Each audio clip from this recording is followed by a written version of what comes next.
This video will show you how to replace the passenger side front CV axle assembly on a Pontiac Grand Prix. This will be located behind your front wheel. Let's get into it.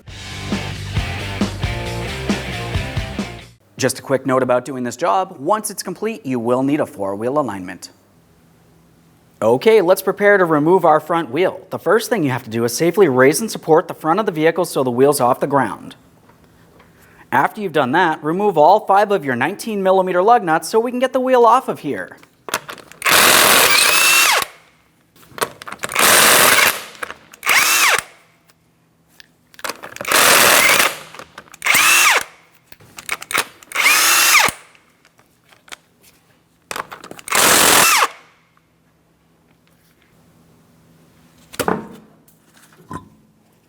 Now with the wheel out of the way, we have a clear view of our front brakes. Looking directly in the center, we can see our axle shaft and our axle nut.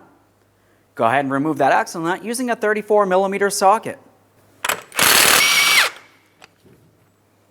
Now we have to separate the axle shaft from our wheel bearing hub. To do this, I'm using a hammer and punch directly in the center of the axle shaft. We'll tap on this, breaking it free.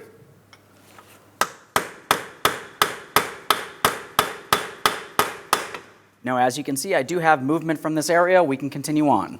Now that we have the axle nut off, I like to help prevent the rotor from coming off and potentially hurting me as I continue on, so I'm going to be using a nut as a spacer and one of my original lug nuts. Now at this point, we're going to start dislodging the entire caliper from the area. To do that, the first thing we have to do is push back our caliper piston.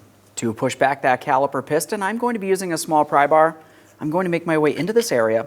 I want to press up against my brake rotor inside of here and pull the caliper out, which would push in the piston.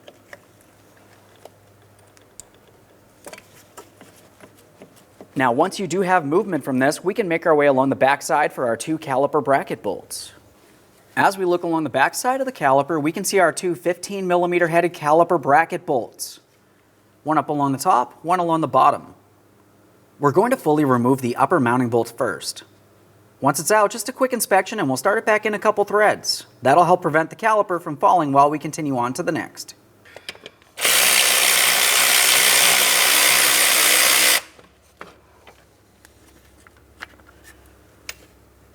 There's our first bolt.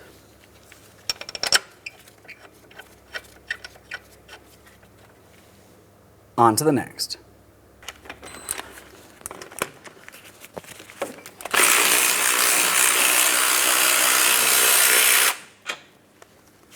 Slide that out of position. We'll dislodge the caliper. Once you have it out of place, just a quick inspection of the brake pads and we'll hang it aside, putting no pressure on our flex hose.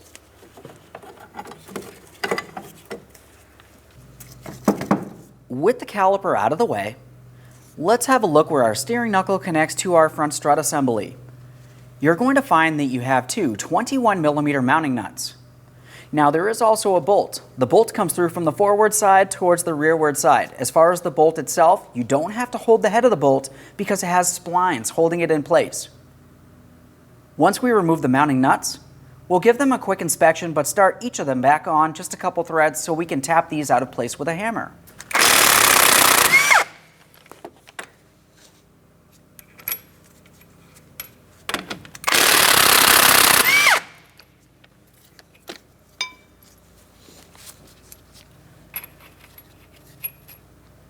Use some penetrant as necessary. Now let's continue on tapping these bolts outward. You may find it easier if you turn the wheel to the left to gain access to this hardware.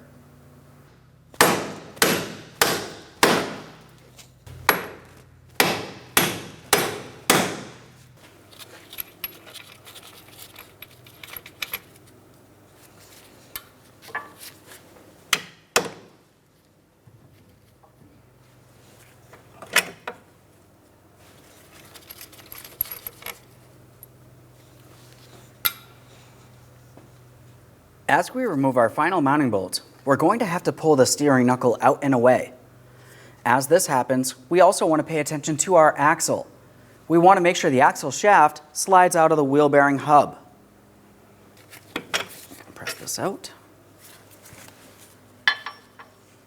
Now, as we start pulling the knuckle away, as I mentioned, we need to make sure the axle is pressing in and through that wheel hub. We don't want to cause any damage to anything along the way here.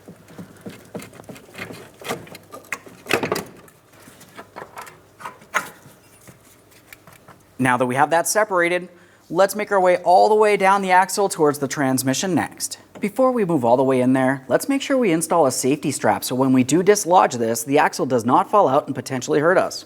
So I have a bungee cord around the axle, and I'm going to take the end up to my front strut port.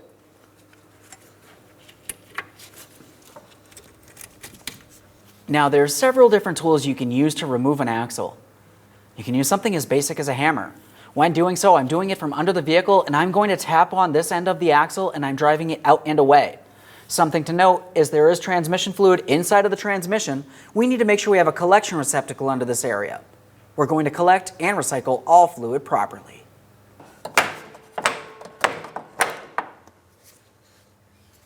There we are. Let's remove that safety strap. And of course, remove the axle from the vehicle. There it is, friend. Now that we have the axle out of place, before installing the brand new axle, we need to clean and inspect some areas. We're looking all the way in at the transmission. Clean and inspect the axle seal. Obviously you can see we are still dripping some transmission fluid here. You can wait as long as you deem fit. I'm just using a clean rag, no detergents. I don't want anything making its way inside of my transmission.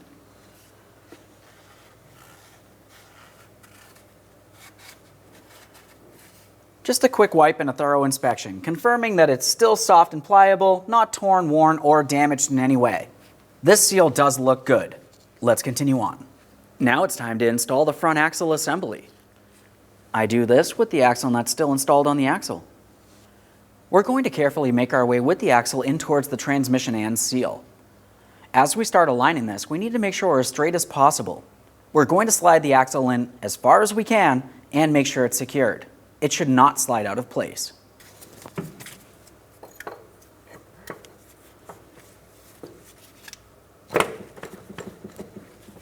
Now, as you attempt to press this in, you may find that it does not easily go in by hand. This is the reason why I leave the axle nut in place. Now, at this point, I can tap on the far end with a rubber mallet, being extremely careful not to cause any damage. Now at this point, I feel like I have it in the proper placement, so I'm reaching all the way into the inboard side and attempting to pull it out of the transmission. As I mentioned, it should not slide out of place. Before continuing on, let's just make sure we clean in this area so we can double check for leaks in the end. I'm going to use some parts cleaner, and of course I still have my collection receptacle under this area.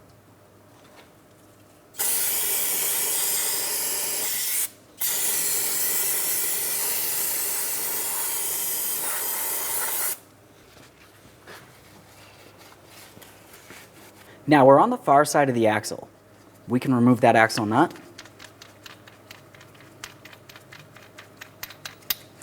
We'll set that aside. Continuing on, we're going to apply anti-seize along the splined area of the axle, the portion that slides into the wheel bearing, not necessarily on the threaded portion.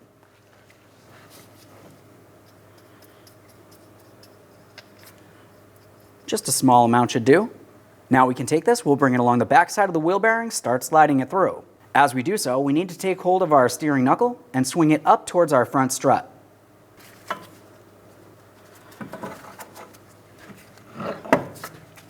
We can see the axle making its way through here. We're bringing this up.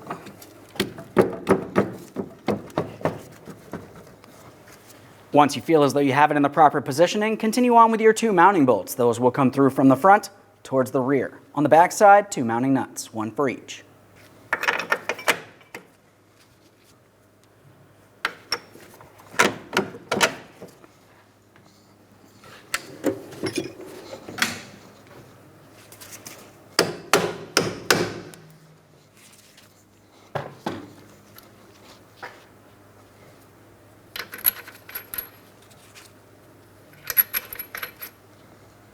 Now we're going to snug this hardware. After it's snugged, torque each piece of hardware to 89 foot-pounds.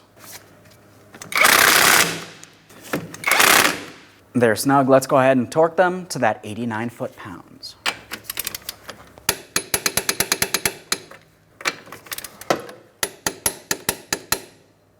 Let's get our caliper in place. We're going to slide it over our brake rotor. Now on the backside, we have to install our 2 mounting bolts. Now it's time for our 2 caliper bracket bolts. After you start in each of the 2, snug them up and then torque them to 133 foot-pounds.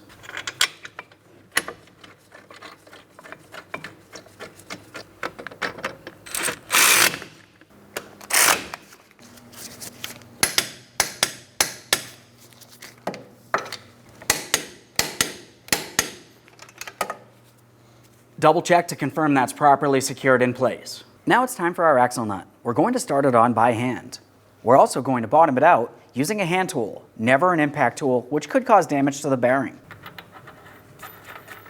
Now when you go to tighten this, you may find that the entire thing wants to spin on you. If that's the case, you can use a small screwdriver down through the vents up against the caliper.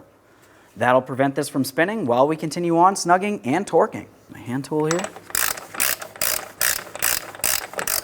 Now that it's bottomed out, I'm going to torque it to 118 foot-pounds. I've got my torque wrench.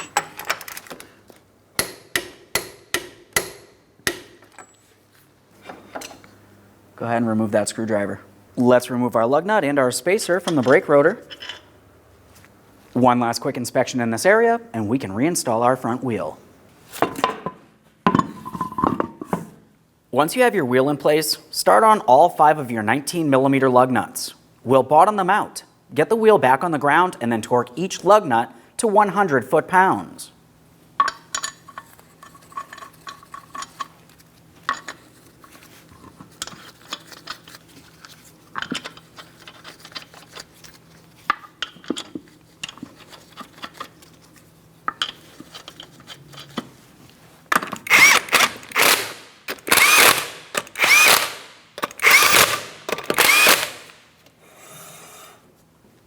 Now I've got the wheel back on the ground. Let's go ahead and torque these lug nuts to that 100 foot-pounds in a crisscross manner.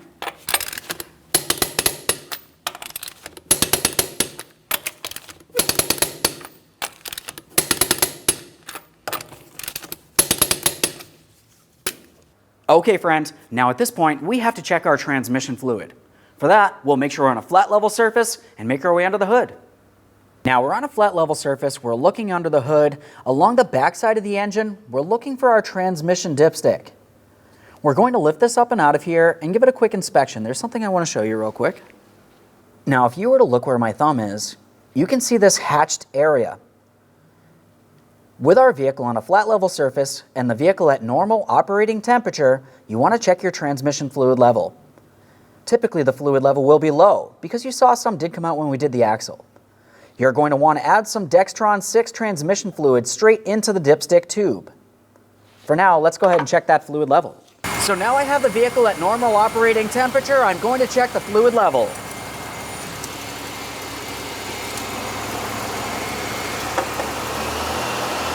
As you can tell looking at my dipstick, I am a little low, so I'm going to add some Dextron 6. To do this, I'm using a funnel so I can add directly into my transmission dipstick tube.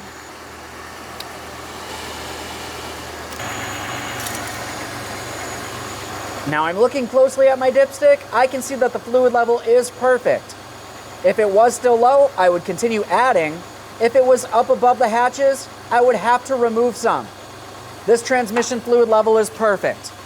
Reinstall the dipstick. Make sure it's secure.